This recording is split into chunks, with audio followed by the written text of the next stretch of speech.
Hallo meine liebe Leute, herzlich willkommen in meinem neuen Video So Leute। আজকে আমরা কিছু ক্রিয়া নিয়ে কথা বলবো, সেটা হলো aufmachen আর একটা হচ্ছে zumachen। হ্যাঁ, aufmachen কখন ব্যবহার করব, zumachen কখন ব্যবহার করব। আচ্ছা, তো দুইটাই কিন্তু টেন বারেন ভার্ব। আপনারা জানেন সবাই টেন বারেন ভার্বটা আসলে কি।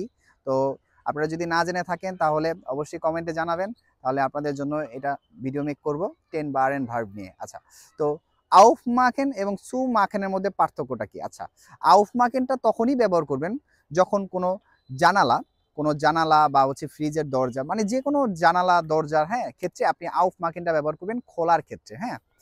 খোলার ক্ষেত্রে মানে দরজাটা খোলো। আমি যদি বলি দরজাটা খোলো, এই কথাটা যদি আমি বলি তাহলে বিটে মাখ দি টুও আউফ, বিটে মাখ দি টুও আউফ। প্লিজ দরজাটা খোলো। আমি কি এটা ইম্পারেটিভ সেন্টেন্স ইউজ করেছি, বিটে মাখ দি টুও আউফ। আবার এটাকে যদি আমি মানে বন্ধ করতে চাই তাহলে জার্মানে কি বলতে হবে, যে দরজাটা বন্ধ করো, তাহলে তখন ব্যবহার করবেন সু মাখেন। সু মাখেন ব্যবহার করবেন, তখন ব্যবহার করবেন কি সু মাখেন।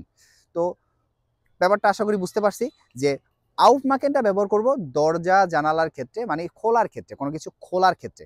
আর সুমাখেনটা ব্যবহার করবো কোনো কিছু বন্ধ করার ক্ষেত্রে। ঠিক আছে, যেমন সুমাখেন দিয়ে আমি যদি বলি যে দয়া করে দরজাটা বন্ধ করো, এই কথাটা যদি আমি বলি তাহলে কি বলবো, বিটে মাখ দি টুও সু, বিটে মাখ দি টুও সু।